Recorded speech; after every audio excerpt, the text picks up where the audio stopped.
The epoch from 1800 to 1859 was one of the most fertile periods in America for black writing.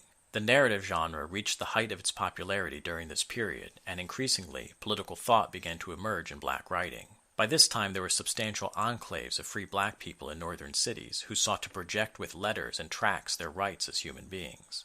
One such writer was James Forten, who authored a series of lectures to the Pennsylvania legislature protesting a bill seeking to stop the migration of free blacks to Philadelphia.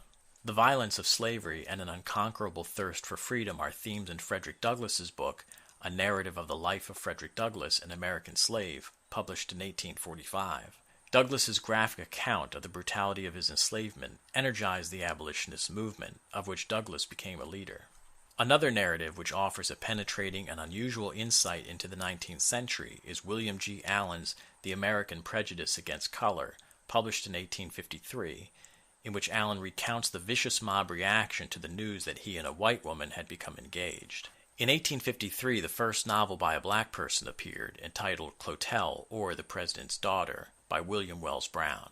Like many previous works by African Americans, it was first published in England. In 1867, the book was released in the United States in a version in which the language was subdued so as not to shock American readers. The Anglo-African, the first black literary magazine, published in 1859 and 1860, contains some of the best writing by black people in the 19th century. Many of the leading black writers and intellectuals, such as James McCune Smith, William C. Nell, and James W. C. Pennington, contributed to the magazine. The first short story by a black author, entitled The Two Offers by Frances Ellen Watkins Harper, appeared in the magazine. Two of the most prolific writers were Booker T. Washington and W.E.B. Du Bois. In 1899, Washington published The Future of the American Negro, in which he advocated socioeconomic advancement through education and self-sufficiency. Also in 1899, Du Bois's book, The Philadelphia Negro, was released, a sociological case study on the black community in Philadelphia based on modern scientific methods. Washington and Du Bois would publish their most celebrated works early in the 20s. For a long time in many parts of America, it was a crime for anyone to teach black people to read and write. Naturally, this inhibited their intellectual development, forcing them to rely on oral tradition. It was out of this repression that the spirituals were born. These developed into other forms, such as the work songs, ballads, and blues.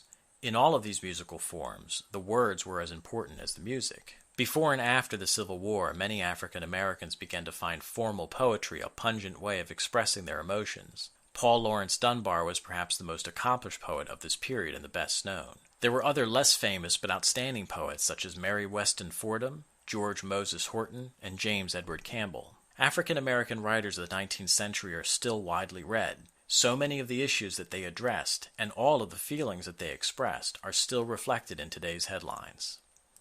All right, that's it for now. Thank you for watching, and see you next time.